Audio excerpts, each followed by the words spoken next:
और मान्यवर, यहां एक सदस्य ने तो कह दिया, माइनॉरिटी इस कानून को स्वीकार नहीं करेगी।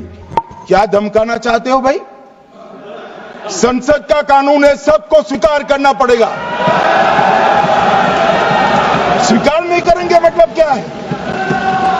कैसे बोल सकते हैं कोई हम कानून को स्वीकार नहीं करेंगे? एक कानून भारत सरकार का है, हरेक पर बंधन करता होगा और इसको स्वीकार करना पड़ेगा। तो महात्मा गांधी ने क्या किया? उन्होंने उस कानून को फाड़ दिया। तो मैं गांधी की तरह इस कानून को फाड़ता हूं। ये अनकॉन्स्टिट्यूशनल है सर। अगर आप हिस्ट्री को पढ़ेंगे तो महात्मा गांधी उस वक्त के व्हाइट अफ्रीका में सफेद फार्म अफ्रीका के कानून को महात्मा गांधी ने कहा था कि ये मेरा कॉन्शियंस इसको मानता नहीं है, मैं इस कानून को कबूल नहीं करता हूं। तो महात्मा गांधी ने क्या किया? उन्होंने उस कानून को फाड़ दिया। तो मैं गांधी की तरह इस कानून को फाड़ता हूं। ये अनकॉन्स्टिट्यूशनल है सर। इस देश में झगड़े पैदा करने का काम बीजेपी करना चाहती है मस्जिद और मंदिर के नाम पर। इसीलिए मैं इसका कंडेम करता हूं और मैं आपसे गुजारिश करता हूं कि मैंने अपने 10 अमेंडमेंट दी हैं, आप इसको कबूल करिए सर। मुझे बोलने का मौका दीजिए और उस पर डिवीजन का मैं डिमांड भी करूंगा। सर, वक्फ औलाद के बारे में कई लोगों ने जिक्र किया। हमारा ओवैसी साहब बहुत विद्वान है, उन्होंने कई मुद्दे उठाए हैं। उन्होंने एक आरोप भी लगाया कि मुसलमानों में वक्फ औलाद का आप प्रावधान कर रहे हैं, हिंदुओं में क्यों नहीं कर रहे हैं?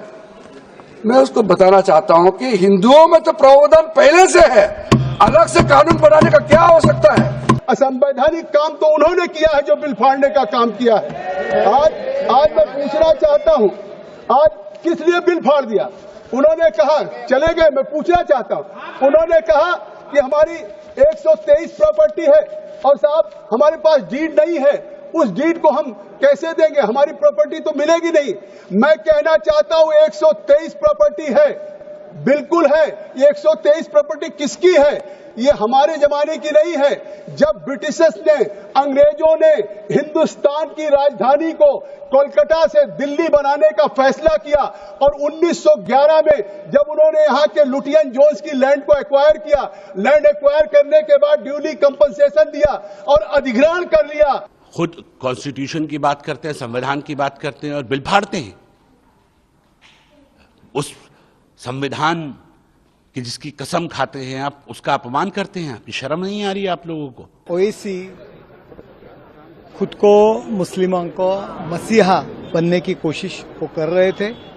कांग्रेस से ज्यादा मैं विरोध किया। देखो, मैं ये बिल फाड़ दिया, ये दिखाने के लिए उन्होंने ये नाटक सभागृह में किया। आप देखें कि तृणमूल कांग्रेस हो, समाजवादी पार्टी हो, कांग्रेस रहने दो, डीएमके रहने दो, वो माइनॉरिटीज की आगे का लीडर कौन, किसके पीछे माइनॉरिटी आ सकती है, ये दिखाने के लिए सब ये नाटक कर रहे थे। आपके माध्यम से, इस सदन के माध्यम से देश भर के मुसलमान भाइयों बहनों को कहना चाहता हूं, आपके वक्फ में एक भी नॉन मुस्लिम नहीं आएगा।